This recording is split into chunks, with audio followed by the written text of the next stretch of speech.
My name is Leigh. I'm an MSW student at UT, and last year one of my professors was like, oh hey, you should use your art and apply to be the survivor artist in the human trafficking conference. And I was like, you want me to do what?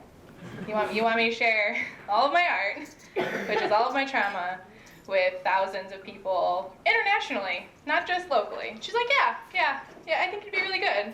And then I was like, they're not gonna pick me, and then they picked me, and I was like, crap. And all throughout the months, she's like, how's it going? I was like, oh, it's going.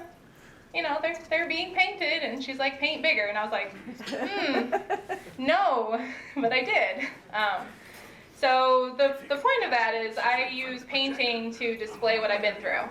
And all of you can hear a story and be like, wow, that must have been really hard. But to see a story, I feel like, portrays it that much more. Like, to physically see what somebody went through and how their emotions were affected just seems more moving to me than just to stand up here and say what I've been through. But pretty much my whole life has been one thing after the next. I had decent parents, but the social life that I went through wasn't great. I was bullied from kindergarten through 12th grade. I was sexually assaulted by a stranger when I was a child. And then I was in a domestic violence relationship for 5 years. I'm going to try not to cry.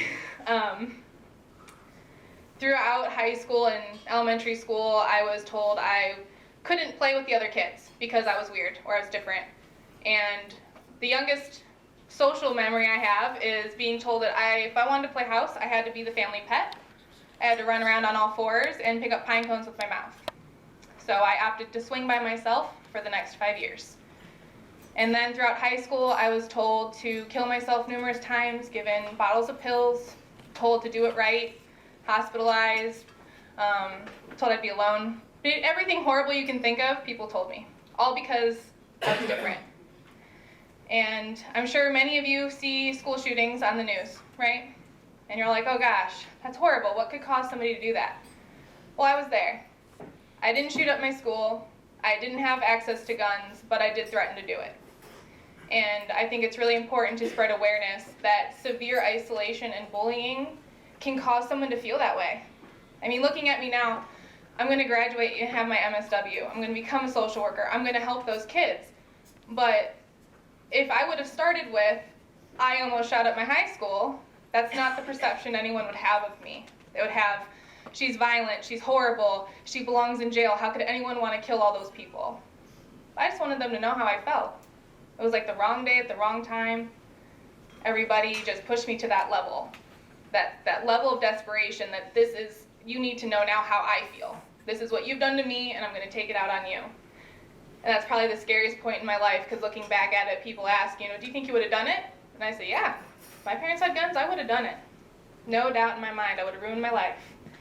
But I had a lot of people that had hope for me. Cal spoke of hope in the beginning, and hope's what got me through.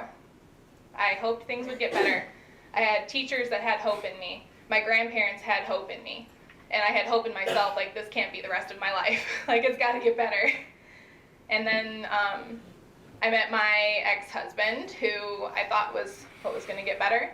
And then he proceeded to sexually abuse me, physically abuse me, and emotionally abuse me for 5 years. Pretty much telling me I wasn't what he wanted, and turning me into what he wanted, but then still wasn't what he wanted. I finally got up enough courage to leave him, to be who I wanted to be, and do what I want to do. And I met my current husband, who has supported me through everything and dealt with everything. Like, when I have crazy moments of anxiety, he's like, it's gonna be fine, you're okay.